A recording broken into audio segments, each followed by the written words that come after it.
Magandang araw po, welcome po sa aking channel of 9 TV. Patalas sa 10. Meron po ba kayong mga properties na napapabayaan or non-performing assets? Plan nyo ibenta pero wala kayong oras pagbibenta nito. Kung ito'y pagkakatiwala nyo po sa amin, tawag lang po kayo sa aking numero, usap po tayo, gawan ko po ng video for free. Yes, libre po, wala po kayong babayaran. Tutulungan po namin kayong mabenta ang inyong property. Kami na po bala sa marketing, sa boosting or paid ads. Even sa tripping, hindi na po kayo mapapagod sa pag-entertain ng mga buyers. Kami na po bala sa lahat. Tawag lang po kayo. Nandito po tayo ngayon sa Rhapsody Residences, dito sa Muntinlupa, kung saan meron po tayong bagong video presentation, isang condo unit. Ito po ay end unit na may 2 bedrooms at may parking. May floor area po ito na 57 square meters. At tungkol naman po sa dokumento nito, ito po'y titulado at buhay po ang may-ari. Kaya wala po kayong maging problema sa documentation o sa transfer ng title. Napakaganda po ng design nito ng building. Meron po itong natural ventilation. At meron pa pong mga pocket garden at hangout area.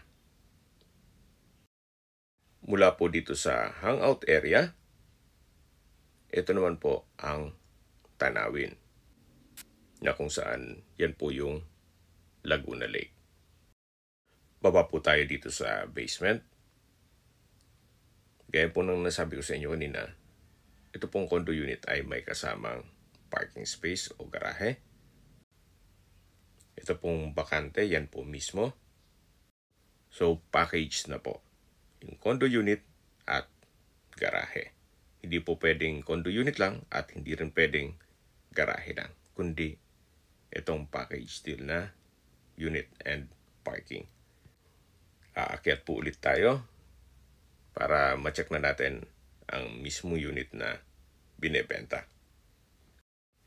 Ito po yung hallway na malaki po ang espasyo. So ito pong condo unit ay end unit, kaya napakaliwalas po. Samahan niyo po ako, pasok po tayo. Ito po yung living area. Maayos po ang pintura ng ceiling at wall, kaya wala po kayong ipapagawa dito. Ito po ay ready for occupancy. Linawin ko lang po, unit only lang po ito. Hindi po kasama yung mga furnishings. Pero po itong aircon for sure, iwan po yan para hindi na masisira ang structure. So sa dulo po ay yung dining at dito naman po yung kitchen. Ito pong kitchen ay malaki po ang espasyo. Meron po itong kitchen countertop, wall-mounted cabinet, range hood, then meron pong storage ng kitchen utensils at may drawers. Meron din pong wall-mounted wooden rack. So mula po dito sa kitchen, balik po ulit tayo dito sa may living area. Then matatanaw natin yung dining area. Dito po sa part ng dining area ay mayroon pong sliding glass door na papunta sa balkonahe. At mamaya po, check natin yan. Yan naman po yung bedroom. At dito naman po yung common toilet and bath. Meron po itong bathroom countertop, malaking vanity mirror, may wall-mounted glass rack, then maayos po ang toilet fixtures, may water closet with bidet, shower enclosure, overhead shower, may hot and cold, then naka-tile bathroom wall na rin po ito. Malaki po ang espasyo dito sa common toilet and bath na kasya din po ang washing machine. So yan po yung vanity mirror, bathroom countertop, at dito po sa baba meron pang wooden rack. Sa labas po tayo. Siyempre, matatanaw natin yung dining area, then yung living area. Meron pong malaking sliding glass window na may blackout curtain. At dito naman po yung mga kwarto. Bale, isa lang po munang kwarto ang may present ko sa inyo. Gawa ng ito pong nakasarado ay meron pong personal staff si owner. Siguro upon tripping mag-request na lang tayo na kung pwede buksan po nila. Dito po sa gilid ay meron pong whole body mirror. Pasok na po tayo dito sa unang kwarto. Sa spasyo po, sakto lang. Hindi naman siya ganun kaliit at hindi naman ganun kalaki. Meron po itong dalawang glass window, may aircon. At gaya po ng nasabi ko sa inyo, lahat ng furnishings ay hindi po kasama. So, bare lang po ito. Or unit only. Siyempre, except dun sa aircon kasi masisira yung structure. Kasama na po yun. May center lamp, naka-ceiling cove design. Meron malaking glass window. Then sa pintura po, maayos naman siya. Kaya wala naman kayong ipapagawa dito. So, ito po yung unang kwarto. Then, paglabas po natin, dito naman po yung pangalawang kwarto na kung saan malaki naman po ang espasyo niyan. Hindi lang natin mapasok gawa ng may mga importanteng gamit si owner. Yan po yung whole body mirror. At mula po dito sa dining, matatanaw natin ang living area. O salas na kung saan katabi lang nito ang main door. Okay, check na po natin yung balkonahe o terrace. Na madadaan mo natin itong living area at yung dining area. May aluminum screen door na rin po dito sa may balkonahe. At mula po dito, matatanaw nyo naman yung kapaligiran kung saan pati yung kabilang building at meron din pong lake view.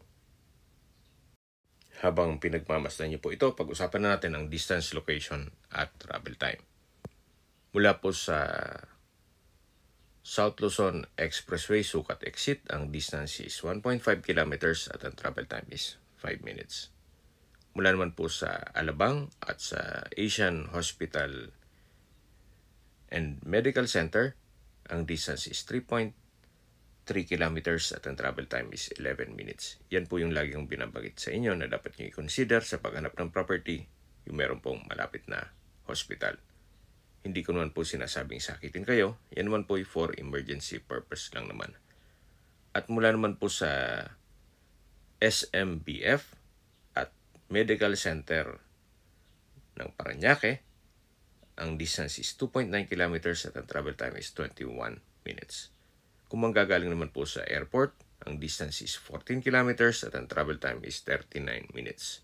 Mula naman po sa BGC o Bonifacio Global City, ang distance is 13 kilometers at ang travel time is 15 minutes. Mula naman po sa Makati Central Business District, ang distance is 16 kilometers at ang travel time is 35 minutes. Okay, recap lang po sa mga nag-skip ng video. Ito pong condo unit ay Rhapsody Residences. Then may floor area po ito na 57 square meters. And unit may 2 bedrooms at 1 toilet and bath. Meron din pong balkonahe. At meron pong fire sprinklers. Halos hindi naman po ito natirahan ni owner gawa ng madalas po nasa Amerika po siya. Tungkol naman sa dokumento, ito po'y titulado at buhay po ang may-ari. Okay, sa presyo na po tayo. Binibenta po ito ni owner sa halagang 7.5 million pesos. May condo unit ka na, may parking ka pa.